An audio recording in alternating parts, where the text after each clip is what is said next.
Goodreads started their opening round of nominees for their Choice Awards for books of all genres. And I'm not feeling that great. I sound like I'm going through puberty. So this is my fun thing to do. And I was looking through them I won't name where I was looking through them.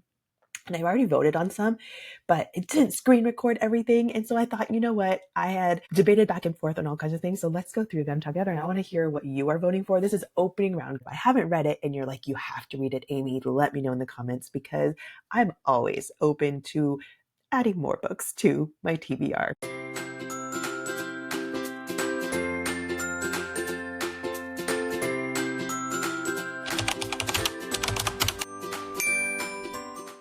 This is the Goodreads Choice Awards. First of all, 1, 2, 3, 4, 12, 15 different categories. I don't read all of these. Like, I don't read horror. Sci-fi gets a little bit hairier for me. So let's just go through the ones that I can vote for. It's going to show you right away what I already voted for. So spoiler alert here. I struggled a little bit because there were a few things on here, but my vote was my friend's. It stuck with me. It had all kinds of things that I really enjoyed. And it was actually the only book, I guess, that I have read on here, but I really liked it. So here it is. And that is on my shelf ready to read. But alas, that is what I voted for. And I apologize for the coughing that happens along the way. Okay, historical fiction, guys. I don't read a ton of historical fiction, but if you have not read Atmosphere, oh, so good. It was so good. I have a video on it, so go read why I think everyone should go read it. But yep, Atmosphere was my vote, and that is what's in this category. Mystery and thrillers. I'm not a huge mystery person. I'm reading a few more mystery things. If you've seen my other little video about 3 Bags Full, you know that I'm reading a few of these too.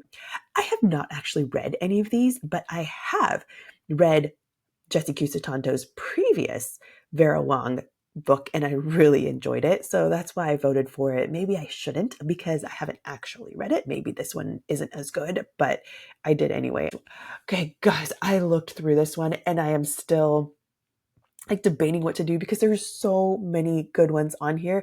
Like, I am an Abby Jimenez sucker and I will read anything she writes, and so it was so good.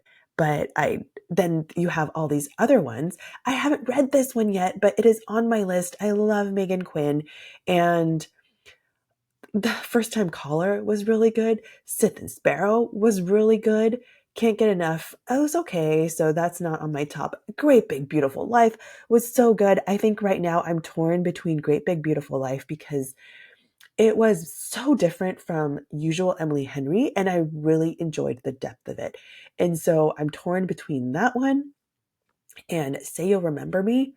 You know what? I'm doing this on the spot because I did look in the future and it's also under audiobooks. So I'm going to vote for Abby here because I didn't see Abby's in any other spot. So there we have it. But this is on my list. Again, First Time Caller was really good too. And I really like Sith and Sparrow out of the whole series that she had, but that's spicy. So it's just like all very different. And I really like Sarah Adams' first one. So there's so many in here. And I haven't read Elsie Silver's books yet. It's on my shelf. It's on my shelf, but I haven't read it yet. And then you get to romance. I already voted in this one, so pretend you never saw what I voted for. But Accomplice to the Villain was really fun. Alchemized, I want to read that. Dire, but I have not read that either. Night and the Moth is in my audiobook library. I just haven't gotten to it yet. Onyx Storm, that's like an of course to me, but I didn't vote for it because I figured that was going to be there until the end. Like, all these other people were going to vote for it. And Wild Reference just really caught me off guard. I was not expecting to love it that much. And I want to shout it from the rooftop. Like, you all should go read it. And I have not read Shield of Sparrows, but I know it has gotten a ton of notice and people love it. So the second one is coming out. They just announced the title and all that. So I will read it before the second one comes out. I was torn on this one, guys. And the Bonds of Hercules, I know there's a lot of good stuff going on around that too. And Enchantress. Okay, so there's a lot of good ones on here. That is my point. And these were my top choices, my like immediate, oh, those, but Rebecca Ross, not Rebecca Yarros, got my vote this time. We'll see what makes it to the end, and then I'm going to have to make even more tough choices. Opening round, guys, this is what I'm telling myself, but I also want my favorites to make it through. So fantasy, pure fantasy, I don't do as much of, so I did not vote here because I do not know these. And I'm just going to go by, let's see, I skipped. Okay, debut novel. I don't think I knew any in the debut novel ones either, or I haven't read them, so I did not vote. Yeah, I've read other debut novels, but these were not it. Okay, so I voted. Let's go to the ones that I voted for, and then let's come back to the audiobook because this was just, I loved it. I loved Rebel Witch. I have a signed copy on my shelf. That is how you know how much I love that book. I ran to go get it. Fearless, I didn't love it. I read it and I loved the series, but I just, Rebel Witch, hands down for me.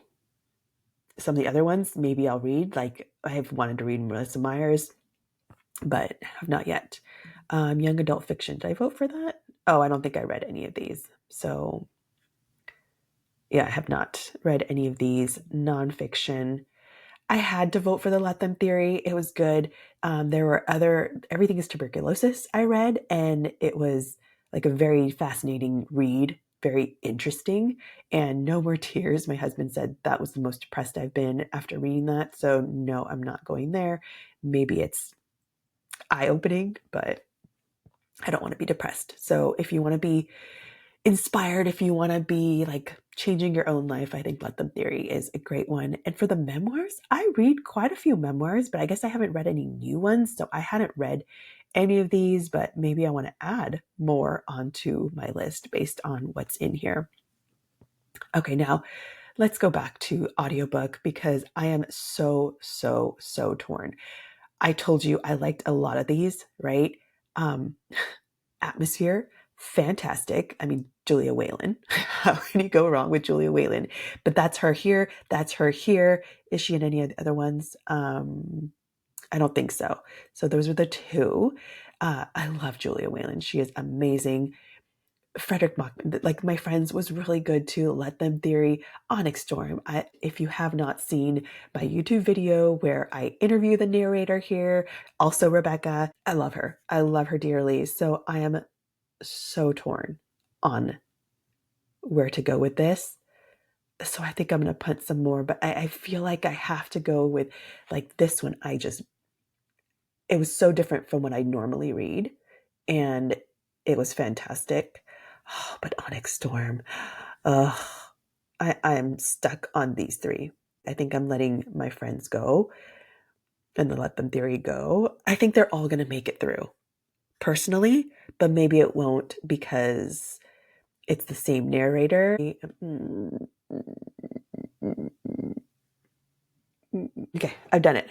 I've done it. I've done it. I committed. I'm not a commitment phobe. I did it. So those are the ones that I'm voting for in the very first opening round. Let's see what other people vote for and if the ones that I voted for come through. And if you're curious about any of those books that I just shared that I loved, go check out more of the recaps and reviews because I have tons of those. Happy reading, friends.